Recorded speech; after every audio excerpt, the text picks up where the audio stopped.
அனைவருக்கும் வணக்கம். நான் ஜோதிடர் தமிழரசன் பேசுகிறேன். இந்த சேனல் ஃபஸ்ட் டைம் பார்க்குறவங்களா இருந்தீங்கன்னா சப்ஸ்கிரைப் பண்ணிக்கோங்க, பெல் பட்டனை கிளிக் பண்ணிக்கோங்க, ஆளுங்கிற ஆப்ஷன் இருக்கும், அதையும் செலக்ட் பண்ணிக்கோங்க. அப்போ தான் நாங்கள் போடுற பதிவுகள் எல்லாமே உங்களை வந்து சேரும். இன்றைக்கி நம்ம இந்த வீடியோவில் எதை பற்றி பார்க்க போகிறோன்னா நட்சத்திர பலன்களை பற்றி தான் நம்ம இந்த வீடியோவில் பார்க்க போகிறோம். திருவாதிரை நட்சத்திரம் பற்றி பார்ப்போம். மிதுன ராசி திருவாதிரை நட்சத்திரத்துக்கு உண்டான குணம் என்ன, நட்சத்திர பலன் என்ன, என்னென்ன கிரகங்கள் என்னென்ன பிளானட் உங்களை ஏக்கும், என்னென்ன பிளானட்டோட இம்பாக்டில் இருப்பீங்க, என்னென்ன தசாபதி போகும், எல்லாமே நம்ம இந்த வீடியோவில் தெளிவாக பார்த்துடலாம். மிதுன ராசி திருவாதிரை நட்சத்திரம். திருவாதிரைங்கிறது வந்து பார்த்திங்கன்னா ராகுவோட நட்சத்திரம், உடைபடாத நட்சத்திரம், முழுமையான பாதம். திருவாதிரை 1, 2, 3, 4 பாதங்கள் முழுமையான பாதங்கள் கொண்ட இந்த நட்சத்திரம் வந்து பார்த்திங்கன்னா மிதுன ராசியில் மட்டும்தான் இருக்கும். ஏன்னா ஒரு சில நட்சத்திரமெல்லாம் வந்து பார்த்திங்கன்னா உடைபட்ட நட்சத்திரம் சொல்லுவாங்க. ஒரே ராசிக்கு வந்து 2 நட்சத்திரம் வந்துடும். சரிங்களா?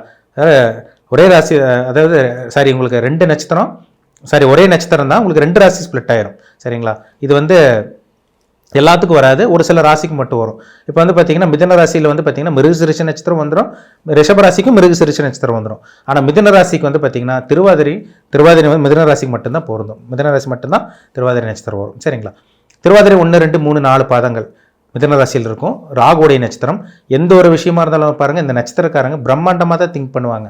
ஆசை இவங்களுக்கு அதிகமாக இருக்கும். ராகுங்கிறது பிரம்மாண்டத்துக்கு உண்டான கிரகம், ஆசையை தூண்ட வைக்கிற கிரகம், மாயவலை விரிக்கிற கிரகமே பார்த்தீங்கன்னா ராகு தான். எந்த ஒரு விஷயமா இருந்தாலும் சின்னதாக நினைக்க மாட்டாங்க, பெருசாக தான் நினைப்பாங்க, ஆடம்பரமாக நினைப்பாங்க, பிரம்மாண்டமாக இருக்கணும், பெருசாக தாங்க நினைப்பாங்க. சின்னதாக அவ்வளோ சீக்கிரம் நினைக்க மாட்டாங்க. திங்கிங் மைண்ட் ஓவர், ஆழமாக சிந்திக்கக்கூடியவர்கள், பிடிவாதக்காரங்க, கோவக்காரங்க, ஆராய்ச்சி மனப்பான்மை உள்ளவங்க. ஒரு விஷயத்தை நினச்சிட்டாங்கன்னா அதை ஆழ்ந்து அதை அவ்வளோ சீக்கிரம் விட்டுற மாட்டாங்க. அதையே அப்படி திங்க் பண்ணி அந்த விஷயத்தை முடிக்காமல் விட மாட்டாங்க. இந்த நட்சத்திரத்துக்கு உண்டான குணமே அதுதான். அவ்வளோ சீக்கிரம் கோவம் வராதுங்க. ஆனால் கோவம் வந்து எக்ஸ்ட்ரீம் லெவல், அதிகப்படியான கோவத்தை வெளிக்காட்டுவாங்க இந்த மிதுன ராசி திருவாதிரை நட்சத்திரக்காரங்க. ஆனால் வந்து பார்த்திங்கன்னா நிறைய நண்பர்கள் வச்சுருப்பாங்க, இல்லாதவங்களுக்கு கொடுத்து உதவி செய்வாங்க, நிறைய நண்பர்கள் சேர்த்து வச்சுருப்பாங்க. அதே மாதிரி வந்து பார்த்திங்கன்னா நல்ல புத்திசாலியாக, நல்ல அறிவாளியாக இருப்பாங்க, ஆழ்ந்து சிந்திக்கக்கூடியவர்களாக இருப்பாங்க, நல்ல ஒரு நாலேஜ், நல்ல டேலண்டான பர்சனாக இருப்பாங்க. நிறைய பேர் இந்த நட்சத்திரக்காரங்க வந்து பார்த்திங்கன்னா படிக்கலைன்னா கூட படிக்காத மேதைன்னு சொல்லலாம். படித்தவங்களாம் பாருங்கள், நிறைய பேர் ஐடி ஃபீல்டில் இருக்கவங்க, ஐடி ஃபீல்டில் இருந்து அந்த நல்ல ஒரு ஆராய்ச்சி பண்ணுறவங்களாம் பாருங்கள், அந்த ஐடி ஃபீல்டு நல்லா சாதிக்கிறவங்களாம் பாருங்கள் இந்த நட்சத்திரக்காரங்களாக தான் இருப்பாங்க. படிக்காமல் இருக்கவங்களாம் பாருங்கள் பிஸ்னஸ் மேனாக இருக்காங்க, இந்த நட்சத்திரக்காரங்க தான். நிறைய பேர் வந்து பார்த்திங்கன்னா ஐடி ஃபீல்டில், அக்கௌண்ட்ஸ் டிபார்ட்மெண்ட்டில் ஆடிட்டரெல்லாம் இருக்காங்க பார்த்தீங்களா, இந்த நட்சத்திரக்காரங்க தான். கம்ப்யூட்டர் நாலேஜ் உங்களுக்கு அதிகமாக இருக்கும் இந்த நட்சத்திரக்காரங்களுக்கு. இது ஒரு நல்ல ஒரு நட்சத்திரம் தான். சரிங்களா? எந்த ஒரு விஷயமா இருந்தால் ஆழ்ந்து சிந்திக்கிறவங்க, ஆராய்ச்சி மனப்பான்மை உள்ளவங்க, ஒரு விஷயத்தை வந்து முடிக்காமல் விட மாட்டாங்க, அந்த அளவுக்கு ஒரு மைண்ட் செட் உள்ளவங்க தான் இந்த நட்சத்திரக்காரங்க. இது ஒரு நல்ல ஒரு நட்சத்திரம்னு சொல்லிடலாம். சரிங்களா? எதாக இருந்தாலும் சின்னதாக கிடையாது, பெருசாக தான் திங்க் பண்ணுவாங்க, பிரம்மாண்டமாக பெருசாக யோசிக்கிறவங்க தான் இந்த திருவாதிரை நட்சத்திரக்காரங்க. பிறக்கும்போது ராகு திசை உங்களுக்கு முடிஞ்சு 2வது வந்து பார்த்தீங்கன்னா குரு திசை நடக்கும். ஆரம்ப பகுதியில் பிறந்தீங்கன்னா 18 வருஷம் உங்களுக்கு ராகு திசை நடந்துடும். சரிங்களா?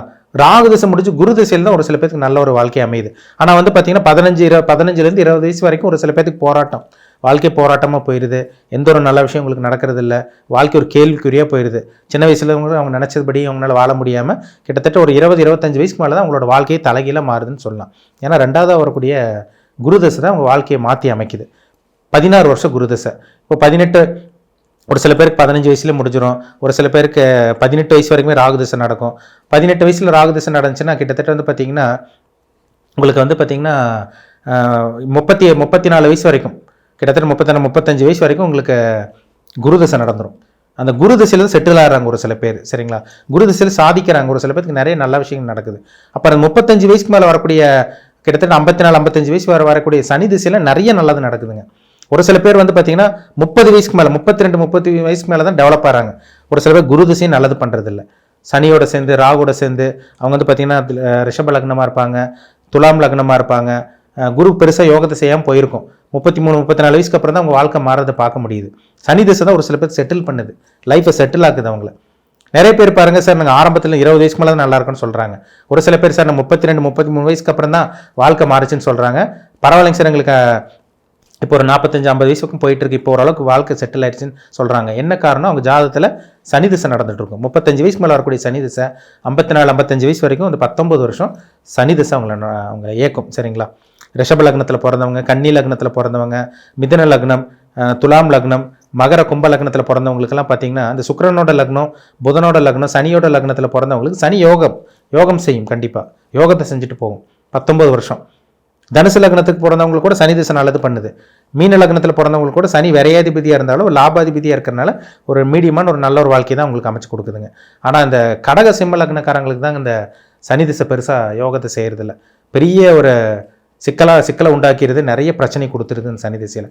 கடன் பிரச்சனை, தலகுமிஞ்சு நிற்கிறது, அசிங்க அவமானம், கேவலத்தை சந்திக்கிறது, தேவையில்லாத பிரச்சனைகள் கொண்டு போய் மாட்ட வைக்கிறது எல்லாமே இந்த சனி திசையில் தான். அப்போ சனி திசையில் ரொம்ப ரொம்ப கவனமாக இருக்கணும். யார்? இந்த நட்சத்திரக்காரங்க, சரிங்களா? திருவாதிரை நட்சத்திரக்காரங்க வர அந்த கடக லக்னத்தில் சிம்ம லக்னத்தில் பிறந்தீங்கன்னா இந்த 35 வயசுக்கு மேலே வரக்கூடிய சனி திசையில் நீங்கள் ரொம்ப ரொம்ப கேர்ஃபுல்லாக இருக்கணும். 54-55 வயசு வரைக்கும் உங்களுக்கு சனி திசை தான் முக்கியமான வயசு. நடுத்தர வயசில் உங்களுக்கு சனி திசை வரும். அந்த சனி உங்கள் ஜாதகத்தில் எங்கே இருக்கார்? கெட்டு போயிருக்காரா, நல்லா இருக்காரா, உங்களுக்கு சாதகமாக இருக்காரா, பாதகமாக இருக்காரா, இது பாருங்கள், ரொம்ப ரொம்ப முக்கியம். சரிங்களா? 55 வயசுக்கு மேலே வரக்கூடிய புதன் திசை ஒரு சில பேர்த்துக்கு பாருங்கள் 50 வயசுக்கு மேலே ஒரு சில பேர் செட்டில் ஆகிறாங்க.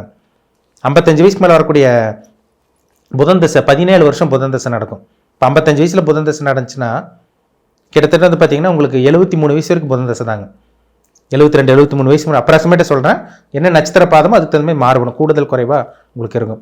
அந்த 70 வயசுக்கு மேலே வரைக்கும் 73-74 வயசு வரைக்கும் உங்களுக்கு அந்த புதன் திசை நல்லது பண்ணணும்னா ஜாதகத்தில் புதன் பக்காவாக இருக்கணும்.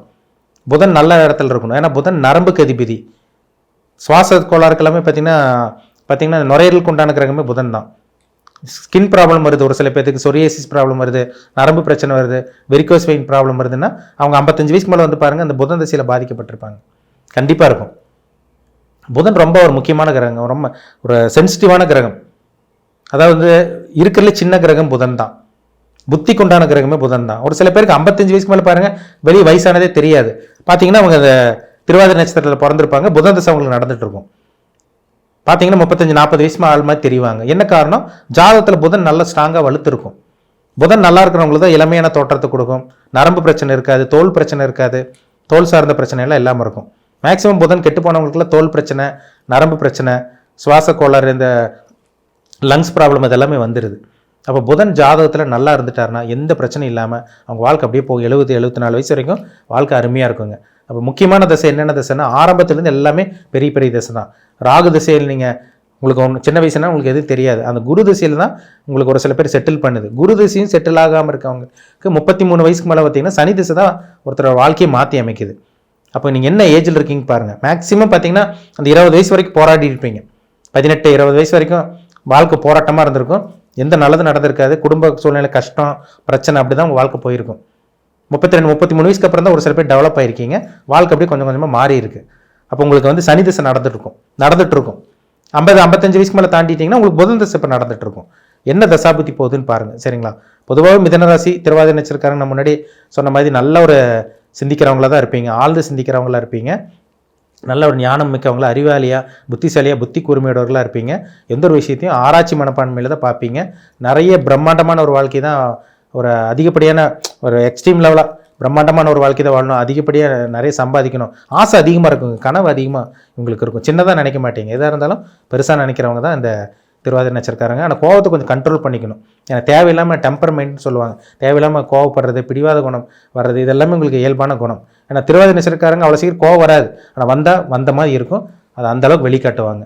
ஆனால் நல்ல ஒரு இது ஒரு ராசி திருவாதிரை நட்சத்திரம், மிதுன ராசிங்கிறது ஒரு அந்த ஆராய்ச்சி பண்ணுறது, இந்த கம்ப்யூட்டரில் சில பேர் கில்லாடியாக இருப்பாங்க பார்த்தீங்களா. கம்ப்யூட்டர் இந்த நெளிவு சுழிவெல்லாம் தெரிஞ்சு வச்சுருப்பாங்க. இந்த நட்சத்திரக்காரங்க தான் நிறைய ஆராய்ச்சி பண்ணுறது. ஒரு இடத்துல சும்மாவே இருக்க மாட்டாங்க, ஏதோ ஒன்று கற்றுக்கிட்டே இருப்பாங்க. இந்த நட்சத்திரம் அது குணமே அப்படி தான். சரிங்களா? பிறப்பு ஜாதகத்தில் கிரகங்கள் சாதகமாக இருந்தால் பெரிய யோகத்தை நீங்கள் அனுபவிப்பீங்க. கிரகங்கள் சரியில்லாமல் போயிடுச்சுன்னா தேவையில்லாத பிரச்சனைகள், வம்பு வழக்கு, கடன், இதெல்லாமே கண்டிப்பாக அந்த கிரகங்கள் கொடுக்க தான் செய்யும். என்ன லக்னத்தில் பிறந்திருக்கீங்க, ராசி மிதுனம் தெரிஞ்சிருச்சு. என்ன லக்னத்தில் பிறந்திருக்கீங்க, திருவாதிரை நட்சத்திரம்னா மிதுன ராசி தான், அதில் சந்தேகமே கிடையாது. ஆனால் என்ன லக்னங்கிறது உயிர், ராசிங்கிறது உடல். என்ன அமைப்பில் இருக்கீங்க அது உங்கள் தனிப்பட்ட ஜாதகத்தை பார்த்து தெளிவாக தெரிஞ்சுக்கோங்க. சரிங்களா? மீண்டும் அடுத்த பதிவில் சந்திக்கும் வரை உங்களிடமிருந்து விடைபெறுவது உங்கள் சோதரர் தமிழரசன். இந்த சேனல் பிடிச்சிருந்தா உங்கள் நண்பருக்கு உறவினருக்கும் ஷேர் பண்ணுங்கள், லைக் பண்ணுங்கள், சப்ஸ்கிரைப் பண்ணுங்கள், பெல் பட்டனை கிளிக் பண்ணிக்கோங்க. ஆளுங்கிற ஆப்ஷன் இருக்கும், அதையும் செலக்ட் பண்ணிக்கோங்க. அப்போ தான் நாங்கள் போடுற பதிவுகள் எல்லாமே உங்களை வந்து சேரும். நன்றி, வணக்கம்.